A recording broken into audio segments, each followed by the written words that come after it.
Hi guys, we're going to continue talking about relationships and friendships this week. So I'm going to show you what we're doing Thursday. The video you're watching is right here where it says video, and then we are going to have you complete an activity. So first of all, I wanted to talk to you a little bit about conflict resolution. So whether you live in an apartment or you live in a dorm, things are going to happen where you make the roommate contract like we did on Tuesday, make all those agreements, but then people fall back into their old habits or they pick up different habits than what they had originally told you they had. And so sometimes, especially living in a small space with someone you're not super close with, like not your family, uh, you start to see things that you don't like or make you uncomfortable. A lot of times people will let that go for a long time and then not know how to handle it because they don't want to be awkward, so they just don't handle it, and then things blow up in their face. So I want to talk to you a little bit about conflict management today, as well as tell you some stories. So when I was in college, I lived in Missouri Hall at Truman State University. So here it is. I lived over here, most south, on the third floor.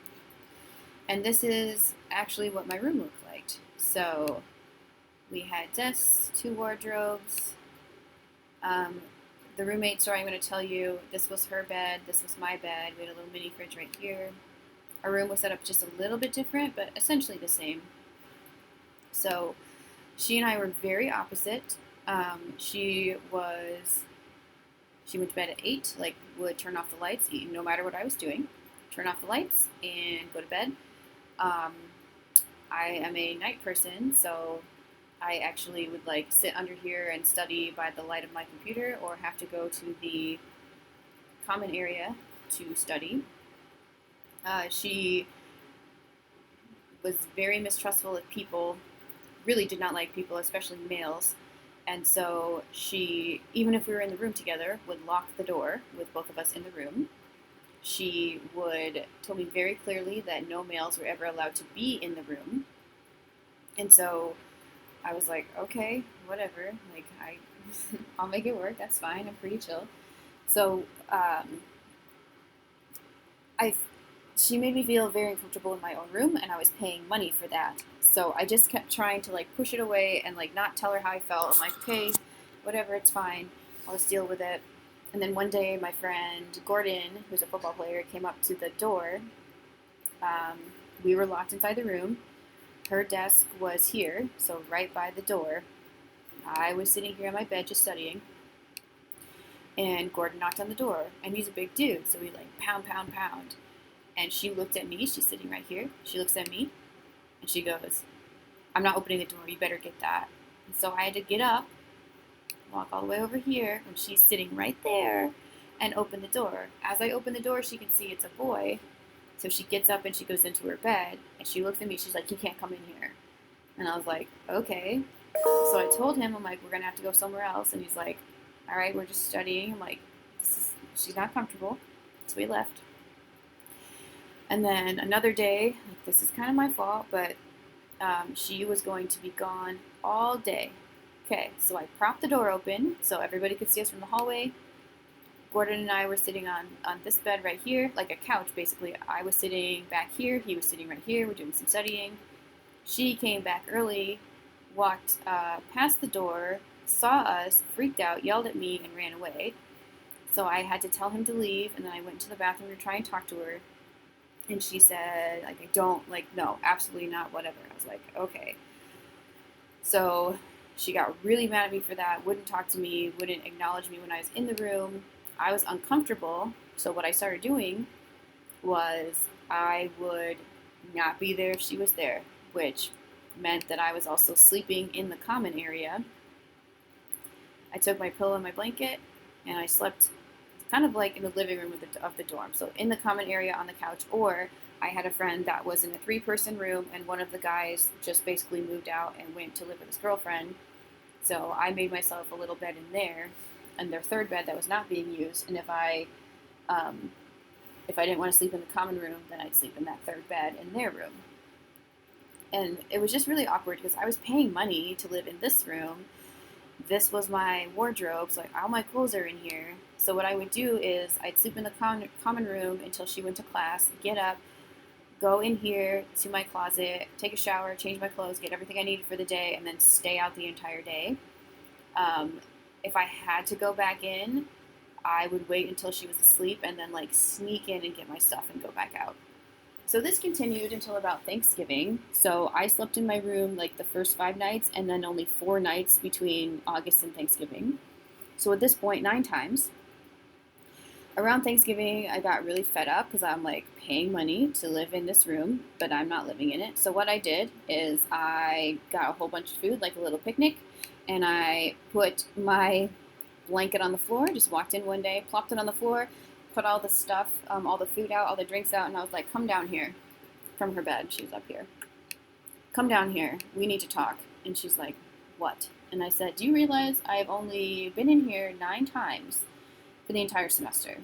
And she's like, "Oh, no, I didn't realize that. And I just thought you didn't want to be here." And I was like, "No, I clearly make you uncomfortable.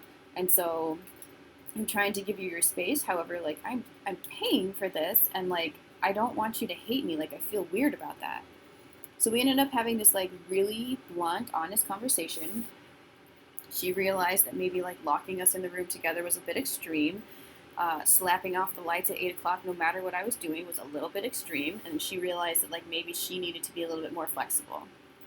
So it was a blessing in disguise that we had this conversation because shortly after, beginning of December, we were getting along. I was sleeping in the room again. Things were okay. Like I still respected that she wanted to go to bed early, and I still did not let males come in the room.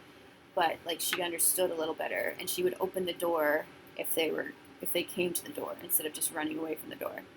So beginning of December, she told me she was really nervous because her dad was going to have surgery. And I was like, "Okay, I can stay up with you or like whatever you need." So we stayed up together for a while, and then we ended up falling asleep. Sometime in the middle of the night, the phone rang, which you know is not good in the middle of the night. So the phone rang, she picked it up, and her mom told her that her dad had passed away during surgery. So this poor girl is away at school. So she just lost her dad. She collapsed on the floor. I jump off my bed and I'm like holding her. She's sobbing, she's crying. And then I ended up calling her pastor and one of her friends to come over that night, come get her, and be able to drive her back 3 hours back home to be with her mom. So the reason I tell you this story is I could have continued to just like not live in my room. I could have continued to sleep in that third bed or in the common room or like never addressed it and then just switched that semester like nothing happened. But I didn't want her to be alone. I wanted her to understand what I needed, and like if she has another roommate after me, she needs to understand how other people feel. But I also think that it was really important that I got rid of that beef with her because otherwise she would have been alone that night when her dad passed away. And that's terrible. So like I said, if there's any beef that you need to like take care of, even if you don't be friends, like be kind to each other, let's work on that today. Okay? So what we're going to talk about is conflict resolution. No matter what, you want to make sure that you're safe. So be calm, be patient. If you are really angry about something, then you need to just wait and just tell them like I need to have a conversation with you about this living situation. I'll talk to you tomorrow when I'm not upset. Have unconditional positive regard. Basically, that person is another person. So value what they say. And then you don't know what their background is or what they're going through. So you have to be patient and thoughtful and kind no matter what. Remember, your common purpose is to coexist in that room. Again, I was essentially paying a lot of money for a closet that I kept my clothes in, but I did not sleep in. So I needed to understand, like, I am paying for half this room. I should be able to be in here.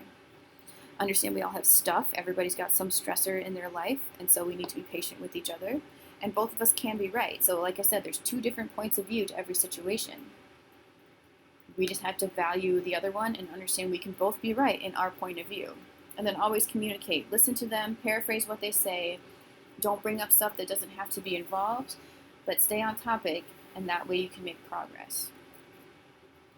Make sure you avoid you statements. So instead of saying things like, you're such a mess, like you're just a pig, you want to change how you say that. So when you say you statements, it actually escalates the conflict by making the other person feel like they're blamed or like judged or criticized, and then they get angry or defensive instead of listening to what you actually have to say. You want to use I statements instead. So you tell them how you feel and what you want, but you put the ownership on yourself instead of blaming them. It's also easy to send clear messages. And they can hear you even if they're really, really angry about it, okay? So here's the format that I want you to use. I feel your emotion when specific situation, but in a neutral way, because, and I want, okay? So instead of thinking or an action, like lead with that emotion because that helps them understand where you are and how you feel about things. So I want you to practice that for your assignment. I'm actually going to click on this activity. So you're going to choose the style that you're living in next year, either dorms or apartments. Choose 2 of these scenarios that you're going to try and solve. So you're going to read only the perspective on this page first. So if you're living in a dorm, here's your perspectives. Only read the one that is printed here. This one only. Okay. And then you're going to tell me how you would solve it. Like, actually tell me what you were going to say. So it would look like this. There's your text box right here. So if your roommate A, you would say, looking back at this, I feel when, because, and I want. Okay. So in your text box, you say, I feel stressed, concerned, uncomfortable when your friends are in my bed because that is my space. I don't know them. Gosh, guys, look at my spelling today, huh? And I want to keep guests out of my bed, off my bed, and sleep in yours or on the floor instead. Oh gosh, I can't spell. So be very clear, okay? So then, after you've written 2 scenarios, so you're going to do 2 roommate A and then roommate Q or something. We'll say Z. So read roommate A scenario, roommate Z scenario. And again, they're split up by the first 3 are dorm scenarios, and the next bunch are 6. There's 6 different apartment scenarios. So you're picking 2 of dorm or apartment. So the first thing I want you to do is do it this way, and then I want you to look at the other side of that point of view. So this is you originally, so you write how you feel, and then I want you to read the other person's view. So same situation, but this is roommate B's view. Like they're treating you really differently for some reason and you don't understand why. So after you read this scenario, which is the other point of view of the same situation, you tell me if you would change anything that you had written here. So maybe you were a little bit like direct or mean, and then after understanding what they feel or how they see things, I would have asked why he was there first.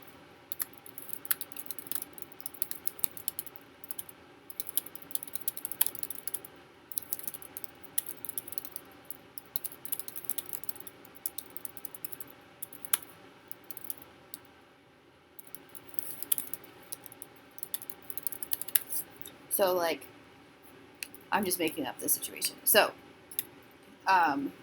what you would have changed about the situation would be, I would have asked why he was there first. I would understand that he got kicked out of his house and it was a one-time thing. I would have approached him more politely and patiently. So, like I said, you're reading this one first, telling me how you would deal with it, what you would say for each thing in the scenario. So usually there's not just one problem, there's multiple that have been built up. So tell me how you'd address each one. And then after you have written that, go back and look at the other side of the situation to understand. And if you would have changed how you dealt with it, then tell me that here. Okay? So that is your activity. You are doing 2 scenarios. There's lots and lots to choose from. So please don't cheat and click on that right away. Okay? Because I want you to like be honest exactly how you would address it before you know the other person's side. Because in reality, we don't know the other person's side, and we have to be patient. Okay? So that is what you do for Thursday. When you're done, you click Submit Assignment at the bottom, and that is it. If you've got questions, please email me. Thanks, guys.